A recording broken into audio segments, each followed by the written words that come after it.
So, you're struggling with girls. Don't panic. You don't need to buy a Lambo, manifest alpha energy, or memorize 47 pickup lines from TikTok. All you really need is science, because psychology has already cracked the code on attraction, and I'm about to hand you the cheat sheet. Let's break it down, lesson by lesson. Scarcity makes you valuable. Humans want what they can't easily have.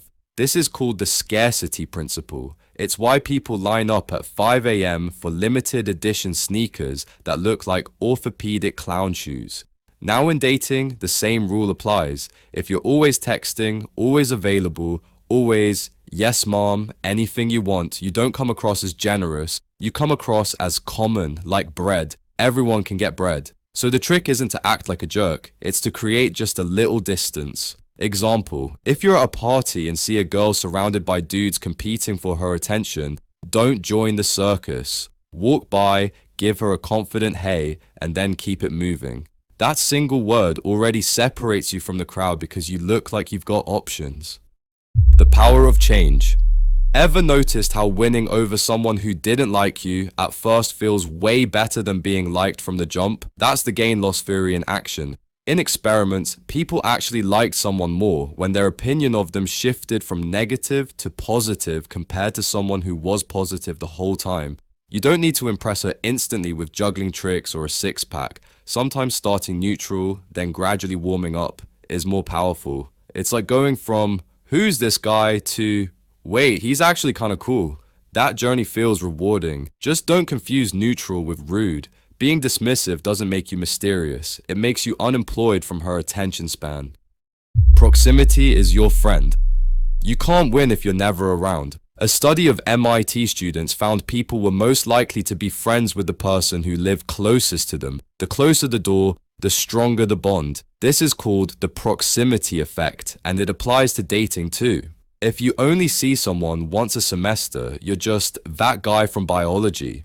But if you bump into them every few days in the gym, the cafe, or the same bus route, you start to become part of their daily life.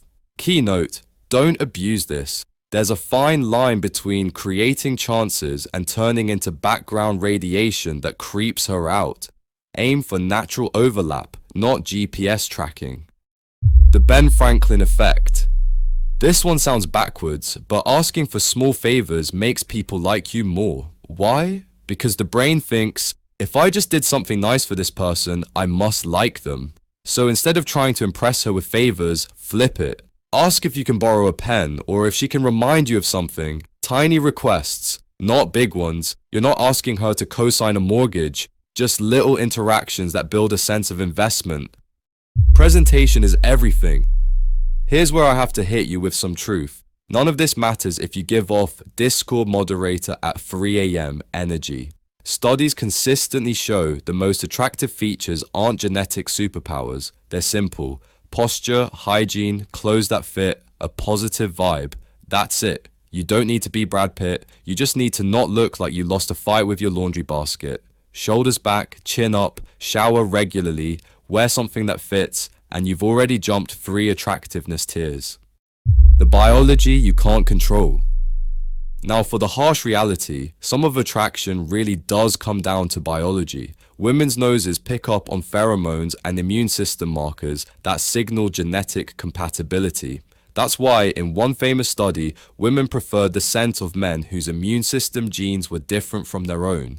Diversity equals healthier kids. And then there's the first kiss. It's basically nature's compatibility test. A bad kiss can short-circuit attraction instantly, while a good one literally floods the brain with chemicals that reinforce the bond. So yeah, floss, seriously. Finale. So to recap, don't be bred. Make yourself a little scarce. Let her see you grow on her, not chase from second one. Be around naturally, not creepily. Ask for small favors instead of playing butler. Take care of your appearance. And finally, pray your pheromones don't betray you. The science of getting girls isn't magic. It's psychology, biology, and a little bit of luck. But hey, if you made it to the end of this video, you've already proven you've got patience. And patience is hot. Now subscribe before your 7 seconds are up.